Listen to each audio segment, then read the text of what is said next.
Iran और Israel के बीच जारी जंग अब और ज्यादा खतरनाक मोड़ पर पहुंचती हुई नजर आ रही है। इजरायली सेना का यह दावा है कि ईरान ने पहली बार बैलिस्टिक मिसाइलों के जरिए क्लस्टर बमों से हमला किया है। इन मिसाइलों के जरिए तेल अवीव और मध्य इजरायल के कई इलाकों को निशाना बनाया गया है। क्लस्टर बम ऐसे हथियार होते हैं जो हवा में खुलकर दर्जनों छोटे छोटे बमों में बन जाते हैं और बड़े इलाके में तबाही फैलाते हैं। हमले के बाद तेल अवीव में लगातार सायरन बजते हुए नजर आ रहे हैं और लोग अपनी जान बचाने के लिए बंकर्स और शेल्टर्स की तरफ भागते दिखे। कई इलाकों में धमाकों की आवाज और आग के गोले जैसी रोंगटे खड़े कर देने वाली तस्वीरें भी सामने आ रही हैं, कैमरों में कैद हो गई हैं। सवाल यह है कि क्या क्लस्टर बमों का इस्तेमाल इस जंग को और ज्यादा भयावह और खतरनाक बना देगा? तो देखिए, ईरान की तरफ से दावा किया जा रहा है कि इजरायल ने अब क्लस्टर बमों का इस्तेमाल किया है और आप देखिए कि किस तरीके से एक के बाद एक जो है इस तरीके के दावे ईरान की तरफ से किए जा रहे हैं। और क्लस्टर बम बेहद घातक बताया जाता है, जो हवा में मार करते ही छोटे छोटे बमों में तब्दील हो जाता है और इसकी तस्वीरें भी आप देख पा रहे हैं, जिसके बाद से लगातार वहां के लोग खौफजदा हैं और शेल्टर्स की तरफ भागते हुए नजर आ रहे हैं। कई इलाकों में इस वक्त भी सायरन की आवाजें सुनाई दे रही हैं, लेकिन दोनों ही तरफ से इंतकाम की आग इस तरीके से भड़क रही है कि एक के बाद एक कई वार जो है वो दोनों ही तरफ से होते हुए नजर आ रहे हैं। तो देखिए, ईरान और इजरायल के बीच जो जंग है और ज्यादा भयावह और खतरनाक होती हुई नजर आ रही है। इजरायली सेना का यह दावा है कि ईरान ने पहली बार बैलिस्टिक मिसाइलों के जरिए क्लस्टर बमों से यह हमला किया है और इन मिसाइलों के जरिए तेल अवीव और मध्य इजरायल के कई इलाकों को निशाना बनाया गया है। तो तेल अवीव पर लगातार जो है ईरान की तरफ से फोकस किया जा रहा है और यही वजह है कि अब इजरायल की तरफ से दावा किया जा रहा है कि ईरान ने अब क्लस्टर बमों का इस्तेमाल किया है। क्लस्टर बम ऐसे हथियार होते हैं जो हवा में खुलकर दर्जनों छोटे छोटे बमों में तब्दील हो जाते हैं, बन जाते हैं, बड़े इलाके में तबाही फैलाते हैं और यही वजह है। तस्वीरें जो आ रही हैं, आप देखिए कि किस तरीके से तबाही का मंजर जो है वो नजर आ रहा है। एक के बाद एक देखिए कि किस तरीके से विस्फोट होते हुए नजर आ रहे हैं।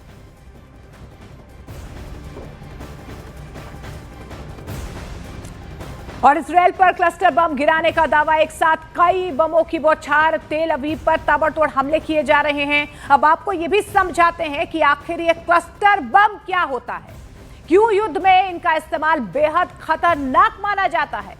क्लस्टर बम आपको बता दें, दरअसल ऐसा हथियार है जो एक ही वॉरहेड में छिपे कई छोटे छोटे विस्फोटकों से बना होता है।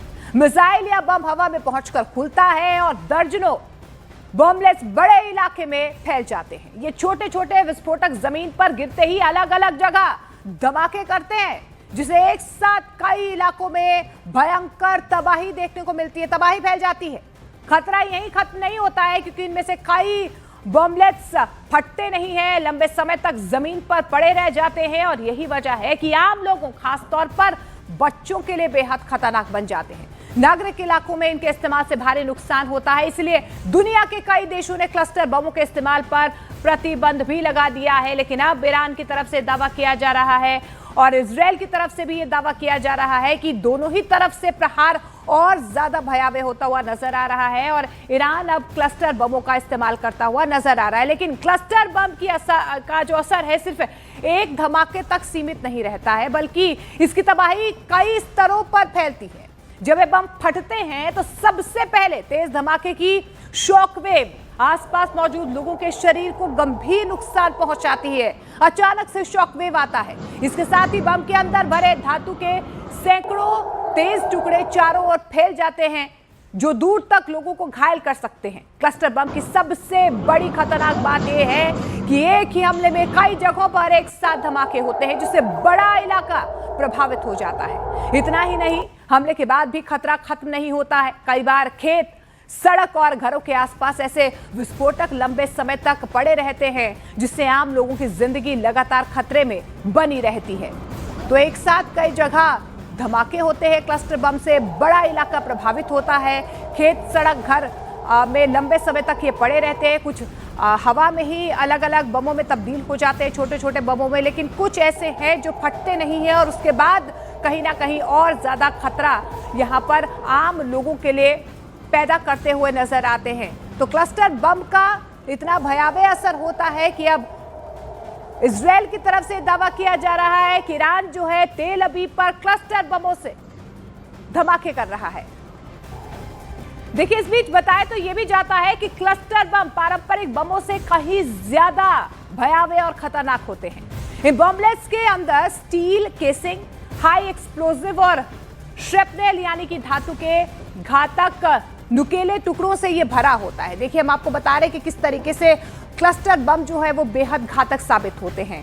इसमें विस्फोट होता है अचानक से और चारों ओर विस्फोट फैल जाता है। एक मिसाइल के अंदर आपको बता दें कि आमतौर पर 20 से 80 तक छोटे छोटे विस्फोटक बम होते हैं जो एक साथ प्रहार करते हैं। हर बॉम्बलेट में करीब 2.5 किलो, जी हाँ 2.5 किलो तक शक्तिशाली विस्फोटक सामग्री भरी रहती है और ये वजह है कि जब धमाका होता है तो तबाही निश्चित तौर पर होती है।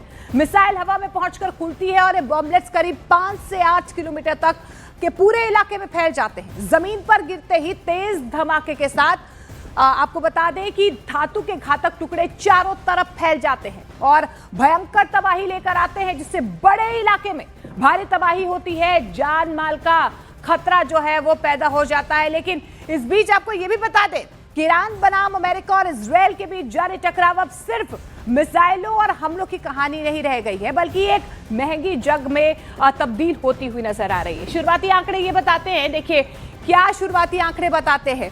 इस सैन्य अभियान के पहले 100 घंटे में ही अमेरिका को करीब 3.7 बिलियन डॉलर खर्च करने पड़े। 3.7 पहले घंटे में आप देखिए 3.7 बिलियन खर्च करने पड़े हैं अमेरिका को, यानी कि हर दिन लगभग 8,080 करोड़ रुपए की लागत लग रही है। इतनी बड़ी रकम के साथ सबसे बड़ा सवाल यह है कि इस युद्ध का आर्थिक बोझ आखिर कितने समय तक उठाया जा सकेगा, यह सबसे बड़ा सवाल है।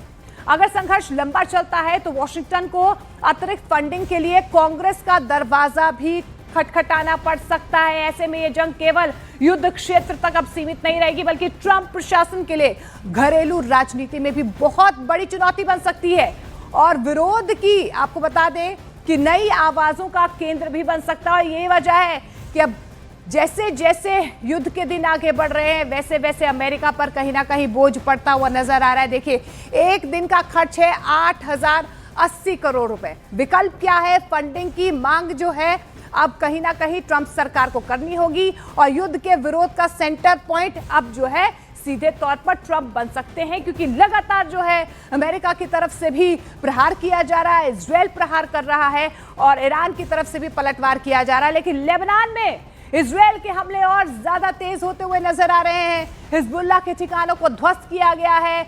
इस वक्त की बड़ी खबर आपको वॉर ब्रेकिंग के जरिए बता रहे हैं। हिजबुल्लाह के कई ठिकानों को ध्वस्त किया गया है। आईडीएफ ने जमीन और आसमान से कई बम बरसाए हैं। तो लेबनान में भी इजराइल की तरफ से लगातार प्रहार किया जा रहा है।